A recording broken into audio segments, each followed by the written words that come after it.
Hello and welcome to the channel. My name's Mike Walker and today I'd like to talk about my new lens acquisition for the GH5, and that's this Panasonic Leica 10 to 25mm f1.7 constant aperture lens.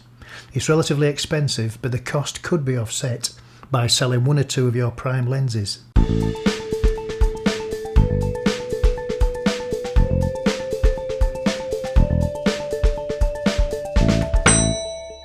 The lens is made by Panasonic Leica. The quality is very good, it feels good, it's weather sealed as well, which goes nicely with the GH5 for me.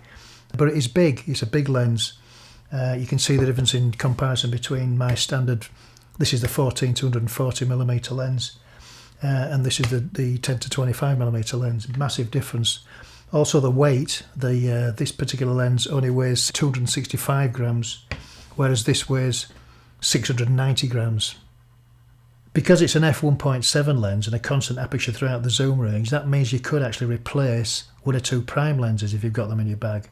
So that could offset the cost, which is round about £1,700–1,800.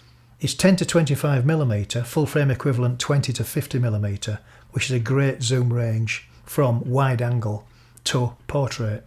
Or it's good for landscape, it's good for documentary filmmaking. Because of the constant aperture, you can zoom in on camera without worrying about your exposure. One of the best features for me is the manual override on the focus ring. It's got semi-hard stop, so you can tell when you've got to each end of the focus range. The zoom ring is also just as nice to turn. The barrel does protrude at 25mm and a little bit at 10mm. It's at its shortest at about 13mm. This lens will very likely be competing with the Sigma 18 to 35 art lens with a Metabones speedbooster. I would personally prefer the Panasonic, even though the depth of field is not quite as good as a Sigma combination, as it equates to about f1.4 after crop factor and 0.7 speedbooster calculations have been done. I like the fact that it's native glass without the speedbooster. I get the impression that they'll talk to each other a lot better. There are a few comparison reviews between the Panasonic and the Sigma art lens. I'll put a link in the description below.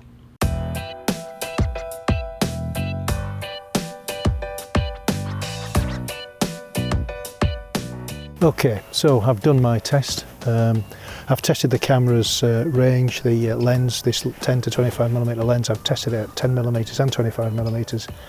And I've taken pictures, the same image, at varying apertures from f16, f11, f8, 5.6, 4, 2.8, 2 and 1.7 to see if we can see the changes in depth of field, and I've done that at both 25mm and 10mm.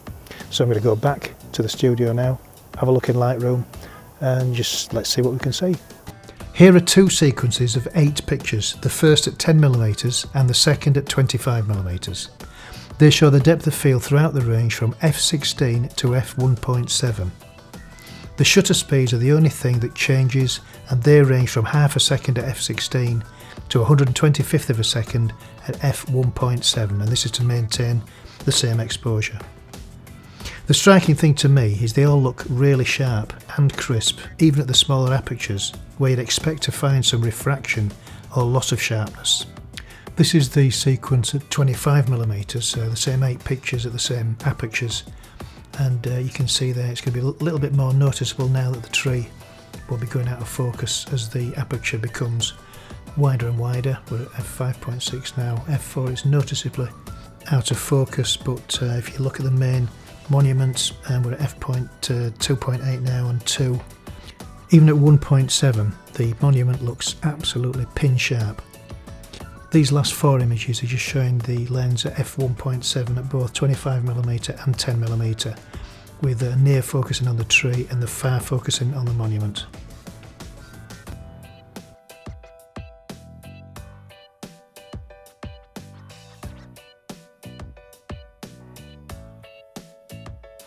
We're just looking at centre sharpness at the moment, so let me show you the composition of the full picture. There's the picture, it's untreated, it's a raw file. I've just brought them straight from the camera into Lightroom, and we're just checking the sharpness of the centre of the image and also at the edges of the image. So I'm going to zoom into the, there's a 3:1 zoom, and it's showing the writing above the door on the monument, and we can see that quite clearly there. That's at f1.7, as we can see there, shot at 500th of a second at 25mm on the Leica 10-25 lens. So f1.7 looks really sharp. You can see the pixels, it's we zoomed in so much there. And let's look at f2, and there we are, that's f2, still very sharp, and 2.8, as soon as it clicks in there it's quite sharp as well. And then f4 is very sharp, 5.6 is also very good, and we're getting to f8, slightly softer I think than 5.6 and 4, and then we've got f11, which is looking a little bit softer, and down to f16, which is the softest image by far, probably due to the refraction, which is a normal occurrence in lenses using the small aperture. So let's look at 1.7 again. You can see the difference in sharpness, and I think probably the best one I think is probably either 5.6, this one, or 4, which is that one. Look at the sharpest of those images in the centre.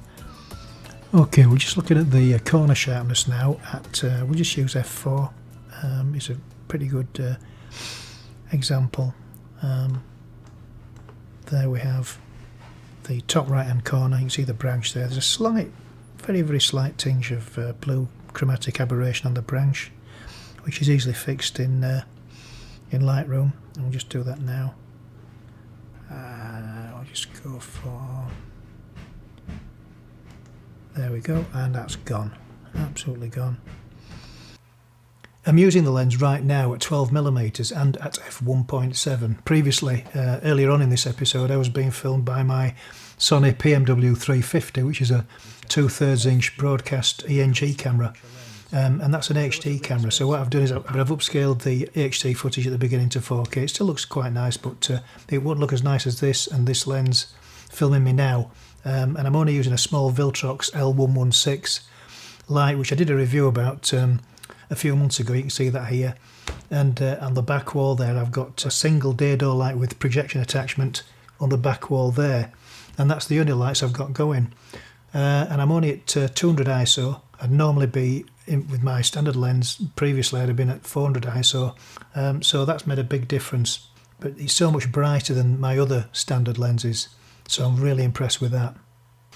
The big advantage of easy live rack focusing, smooth clickless aperture adjustments, and a much brighter, faster, constant aperture, to me, is well worth getting this lens for. The autofocusing is said to be improved, but I rarely use it in video, so it doesn't really matter that much to me, but I do use it in stills, and for that it is very good.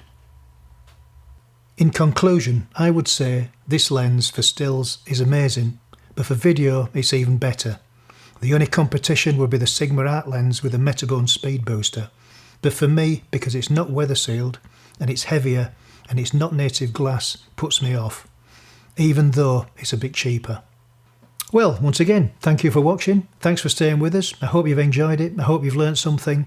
Please subscribe if you haven't done so already. Hit the notification bell for future videos, and I'll keep you in touch with what I'm doing. And I'll catch you in the next one.